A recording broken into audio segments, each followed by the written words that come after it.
So excited to be back with you on Listen Up, It's My Turn. Let's talk about week 1 in the NFL. Holy cow, were there some awesome games. All right, let's start with Thursday night. Dallas versus Philly. Great matchup.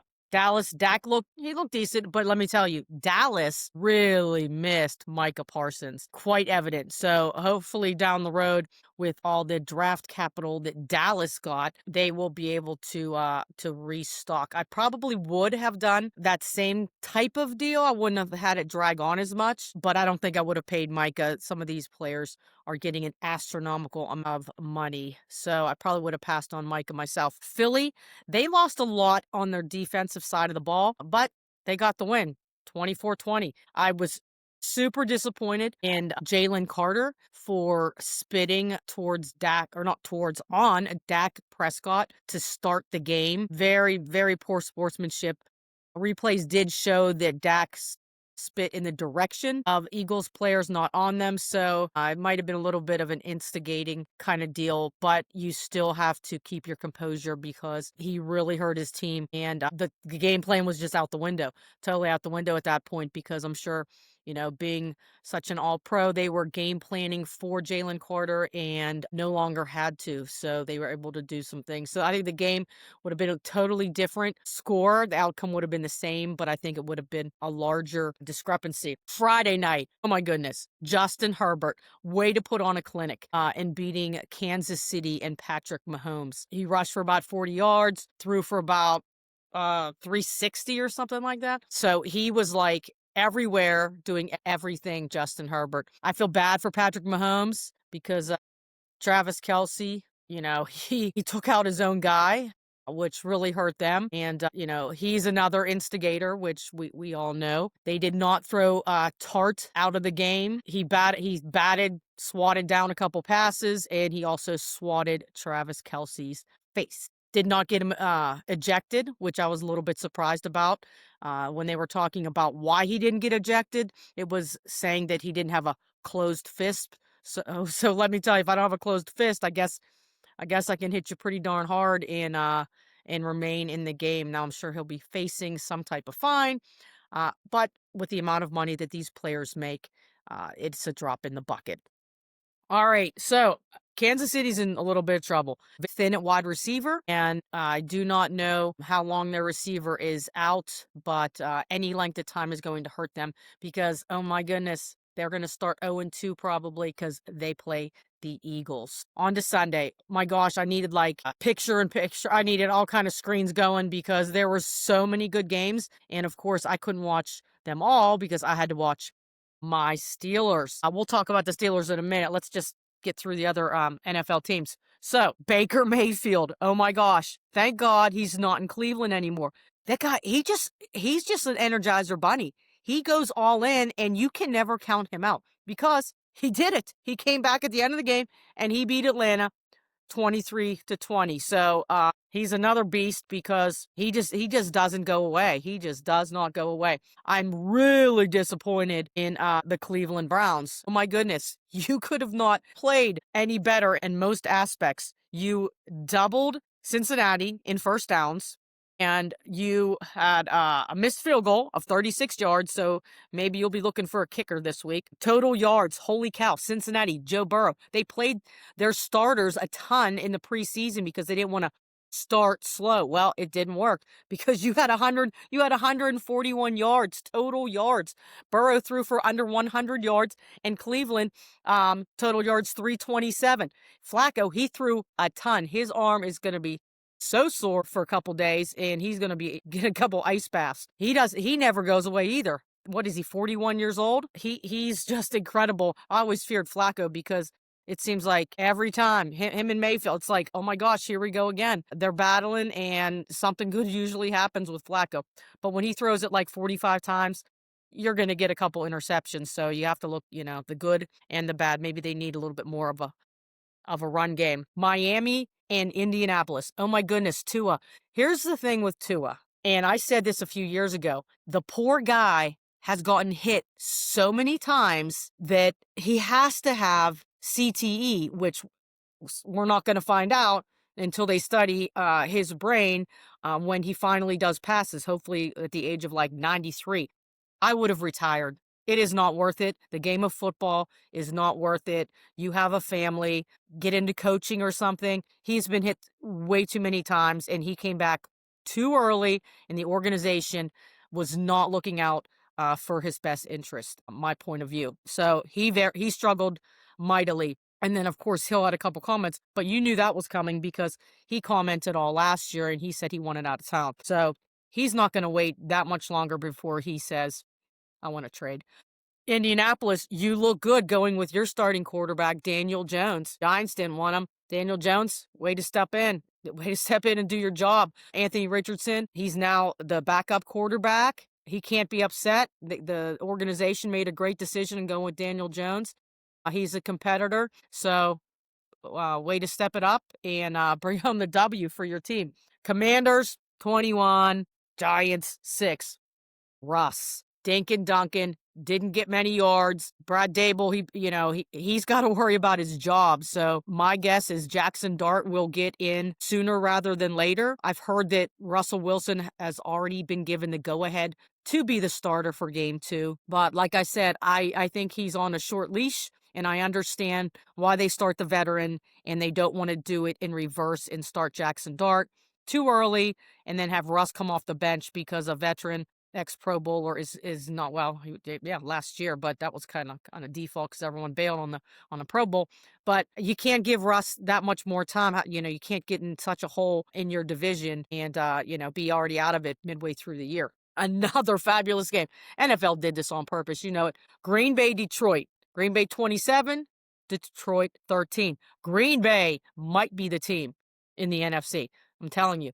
Look out. Jordan Love did a really good job and very efficient, 16 to 22. And then, my goodness, you got your guy. You got Micah on defense. He didn't play a ton of snaps, but obviously he is a difference maker, and he was everywhere and made, he only got 1 sack, but boy, he ran him down. And everyone in that stadium knew he was coming and he was going to get that sack. They were so loud you could just hear them in the stands. So he got the sack, but he had pressures, and quarterback had to, Goff had to get rid of the ball fast, and that caused some havoc. Helped out in the secondary for Green Bay. Holy cow! Even I went to bed. I'm so sorry, Josh Allen. 41-40. Who'd have thought? My gosh. Well, just like he said, have a little faith to his fans. To say that to me too, because I literally went to bed. You're down 15 points, under 5 minutes left. Game over, right? No. He put on the cape. Oh my gosh. He put the smackdown on Baltimore. It was unbelievable. Of course, that's, I saw the highlights and read about it because I was asleep. But, Derrick Henry, hats off, because my goodness, if there's ever a running back that's going to take you out, it is Derrick Henry. The baddest stiff arm around, and he just like Chris Collinsworth says, which I'm not a fan of him, but he just tossed him around and embarrassed guys. He fumbled. That was obviously a critical time in the game, but to score 15 points on a Baltimore defense in under 5 minutes, that is unheard of. And actually, it truly was, because it was a record-setting performance. I mean, over and under, my gosh, I doubt anyone had anywhere near 81 points, but leave it to the Ravens to blow it. They typically do that on occasion. Lamar usually fumbles or throws an interception just when you think you're going to win the game. So they're in trouble simply because, like everyone's saying, the playoffs, it's going to go through Buffalo now. You're going to go to Buffalo in January. And not that it's not cold in Baltimore, but you're going to be playing in some snow with that fan base that is going to be rocking. So Buffalo, props to you. Way to hang in there and never give up, because if you had given up, obviously you wouldn't have won the game. But what a battle. I think that's it. Josh Allen, 389 yards. Tremendous game, and I've always liked him because he is so fiery. And so the Chargers, I think they're a team in the AFC to be reckoned with. Obviously Buffalo, a team to be reckoned with. Ravens, I mean, come on, The Ravens are always good. They just always shoot themselves in the foot. Cleveland, the defense is stellar. Myles Garrett, 2 sacks, back-to-back sacks. So, Aaron Rodgers, sadly, he better be ready and quick release when we play them. So those are the teams in the AFC. As far as the NFC, Green Bay's top of my list. Philly is up there. You have a little bit of work to do. You did lose a lot of your coordinators. Dallas, you got to get it together, but it's the defensive side. You saw that our boy George Pickens, he only got a couple balls thrown his way. He did get a pass interference call, but you know what he did? He did this when he played for Pittsburgh. He got the pass interference call, but he doesn't always get it. So then he tries to one-hand it instead of reaching out with two. Watch the replay. Like he was trying to make the circus catch and be cool instead of just catching it with two hands. What if they hadn't thrown the flag? And then, cheap shot, 15-yard penalty. Not smart. Not smart, George, but that's what we expect from you. On to the big game. Oh my gosh. Whew, I was yelling on my deck, and my neighbor was also watching it, and he was like 5 to 10 seconds ahead of me. I was like, oh my gosh, I could hear him yell. I wasn't sure if it was a good yell or a bad yell. One time I did hear him yell Muth, so I was assuming that the next play I saw was going to be a Pat Freiermuth catch that was, for first down. Okay. Wow. What a game. So, Aaron Rodgers, I could not be more impressed with him. I was disappointed that you did not play in the preseason, and I totally understood why. We don't want to have injuries in the preseason. We got you for a reason, and boy, he looked sharp. I mean, I can't even think of, I could probably come up with 5 other adjectives to describe how well he played. So he was very sharp, on point. You know what I love the most? We already knew he was smart, and he's done it many times before. A couple times when he was on other teams, he would catch Mike Tomlin, but Mike Tomlin knew his game, and Tomlin would be like, timeout, timeout. Aaron Rodgers tries to catch the other team, the opponent, with 12 men on the field, and he did it. And I believe it was I know it was third down. I believe it was 3rd and 5, and quick snap, flag, 12 men on the field, first down Steelers. Is incredible. I mean, that's the kind of guy he is. Heads up, knows what he's doing. He has, something going on with Frazier, being like, maybe he does a little tap on his backside. So he knows, like, hey, hike it or whatever terminology he's using. But he got the 12 men on the field. First down Steelers. Okay. Very, very disappointed in the defense. Very disappointed. And it goes back to my last episode when I talked about poor tackling and no gang tackling. There we go again. Look at all the yards. I mean, he was just hauled. He was just running and running. And we were just watching a big, as they call, chunk yardage. He got a lot of chunk yardage. They were averaging 10 yards a carry in the first quarter, I swear. I might be exaggerating. But he was gaining a lot. So I was disappointed in the offensive line and the defensive line. And I'll get back to the offense in a second. But yeah, a lot of rushing yards. I think they finished with 168 yards maybe on the ground. So a ton of yards on the ground. We had a couple injuries. They pushed into the end zone, and it wasn't gang tackling, but it was like a gang push, sort of like the tush push. And they're driving, and their offensive line is pushing, hauling the end zone. And guess what? I'm looking over. Here's Joey Porter like this, just with his hands on the top of one of our players' backs. Why aren't you diving in the back of the pile and pushing the pile the other direction? He wasn't. Maybe that's when he hurt his hamstring. I have no idea. But, he took a seat quite early. Defensively, that was harsh. Those rushing yards that we gave up, and I'm so tired of people saying, they bend, but they don't break. Can't we just stop somebody? In-game adjustments, that's what the coordinators are for. I get to halftime, we can, but you should be able to adjust on the fly. You're a professional athlete. You are professional coaches. Can't we just adjust on the fly? It just doesn't happen enough with us. Sometimes when you get to the second half, you've dug too big a hole. If it hadn't been for Aaron Rodgers and, pinpoint passes and good game calling, we wouldn't have been in the game. Believe it or not, let's go to the offense. Let's go to the offense now. I might be back to the defense in a minute. Let's go to the line play. Oh, my goodness. Oh, my goodness. Broderick Jones. I just was talking about how you going back to your natural position was going to help you. I don't think it did. And everyone's talking about you, and it's not in a positive way. You gave up 3, count them, 3 sacks. If I was Aaron Rodgers, I think I'd kill you. You gave up 3 sacks. How in the world does that even happen? 3 sacks. It's incredible, and not in a good way. So I would be on the hunt for another offensive lineman because maybe this next game coming up against Seattle, that's it. After that, you're done. You're riding the pine because you're not worthy of starting on my team. Aaron Rodgers is not a spring chicken. He cannot continue to run. The more times he gets hit, the more chances are that he gets injured. So start blocking somebody. I heard Trey Essex was saying his technique is terrible. And I have to agree because I don't even see any type of technique going on out there. Wait till we play Cleveland, Myles Garrett. Oh my goodness, we're in trouble. So as far as our running game, it was pretty much non-existent. Who is our running back? So you paid Jaylen Warren. He wasn't on the field that much in the first half. They did play him more in the second half. You went with Kenneth Gainwell, which is fine, but we didn't gain. We got like 50 yards on the ground. That's not enough. You can't do that because then you put the pressure on Aaron Rodgers and he's throwing.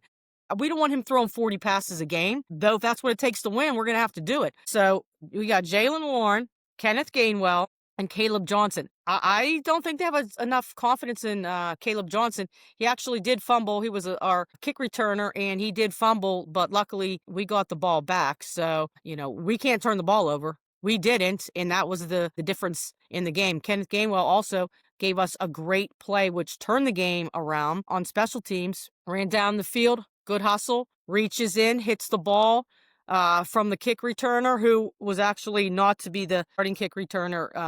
The starting kick returner got injured, so he replaced him. Good for us. But heady play, Ben Skoranek dives on the ground, scoops it up, score a touchdown, score another touchdown. Aaron Rodgers, 2 touchdowns within 50 seconds. That's like pretty incredible too. I think I've used that word a lot today. So Aaron Rodgers did it. He took 4 sacks. Like I said, 3 Broderick Jones's fault, and I'm not sure who the other one was, but we need a running game. And sometimes you have to fight for yardage, and you're not going to get great O-line blocks sometimes, and you have to fight for the yardage. So I'm going to blame everyone. I'm going to blame the offensive line for not doing their job and pushing the line forward. And I'm going to blame the running backs not always making the right move, not, cutting it back or what have you. So both parts of the game need work. Let me go to special teams. Holy cow. Actually, I'm going to go back to offense because, boy, did we throw the ball around. And I was also impressed with DK Metcalf. He is so strong. He got the ball, and they weren't like, 20 yards down the field. He got the ball within, maybe 5 yards of the line of scrimmage, even behind the line of scrimmage, and he ran 15, 20 yards. He ran through people, and that's how it's supposed to be done. I mean, look at his physique. He is a man-child. He is huge. Jonnu Smith got one. How about the tip? How about Smith tipping it? First of all, DK tipping it to Smith, who tips it, and as DK's laying on his back, catches the ball. That was amazing. Just absolutely amazing catch. And good eye-hand coordination bringing that in. How about Aaron Rodgers' first touchdown as a Steeler going to Ben Skoranek? Who'd have thought? If there was a bet, you probably didn't even think he was going to be in the game. Roman Wilson didn't even hear his name. Was he on the field? We certainly didn't throw to him, I don't believe. And Scotty Miller, neither one. And Darnell Washington. Those 3, didn't hear about them whatsoever. Okay, let's go to some special teams. Woo! Thank goodness for Kenneth Gainwell's strip on the returner and my man Boswell. 2 field goals over 55 yards. 56 in his record of 60 yards. I think that 60-yard field goal, I think his 60-yard field goal would have been good from 70. It was right down the middle, and boy, did he nail it. So, game ball to Boswell, game ball to Rodgers. Danny Smith, dear me. Danny Smith chews that gum and works harder chewing that gum than the players did on the field. Go get somebody. Just like I said before with the tackling. Stay in your lanes and go get the guy. I mean, that's your job. Some of you, that's all you do is special teams. Do your job and do it well. And then maybe you'll get, another role on the team. But you have to do well in the area of special teams. And I love Danny Smith. He is so into the games and he works very hard, but his players, holy cow, that punt coverage and kick coverage is not up to par, not up to par whatsoever. So we come out with the W, super excited. It's us in Cincinnati atop the AFC North. And I have to laugh because the games on Sunday set the tone for the whole day, the whole household. When the Steelers win, the house wins. Everybody's happy. The kids are happy. Those diehard Steeler fans, you know exactly what I'm talking about. When the Steelers lose, oh no. Kids, I'm sorry. Dinner is whatever's in the fridge. I am not making dinner. My mindset is not in a good place right now. And I might need to talk to someone because I am so frustrated over the way the game went. If we lose, hopefully that's not too often, that I can't even focus on food. And so you got to fend for yourself. So when the Steelers win, like I said, the whole house wins. Everybody celebrates and, smile on your face. Moving on, watching the 4 o'clock games, see where everyone falls into place with the W's and the L's, and go from there. So next week we have Seattle. I think we're going to come out with another win. I was a little bit, worried about Minnesota. I watched them last night. That was a boring game. Minnesota-Chicago game was quite boring and amateurish is probably how I'll word it. So I'm not thinking that that's going to give us trouble like I originally thought it was. Plus, even though we are in Ireland, I feel as if it is our home game, but I feel as if the crowd will be more for the Steelers. So we could start 4-0. I'm thinking real positive about this. If we can get the D line and the linebackers to stop and plug up some of these holes in the run game, that would make me feel a lot better. And our coverage on special teams, I think those are the two areas we absolutely need to focus on. And then we take care of business, tunnel vision, don't worry about anybody else, take care of business. And I think we'll be sitting pretty come bye week. That's pretty much it for me. This is the best time of year. Love that we started Thursday night game, Friday night game, all those games Sunday. Last night, it didn't end great because, like I said, that game didn't impress me whatsoever. So I like that you're hanging with me. This is the greatest time of year. Don't ever forget it. Cheer on your Steelers because there's no better team than the Pittsburgh Steelers. Bring it on. I'll see you next time. Thanks. Have a good night.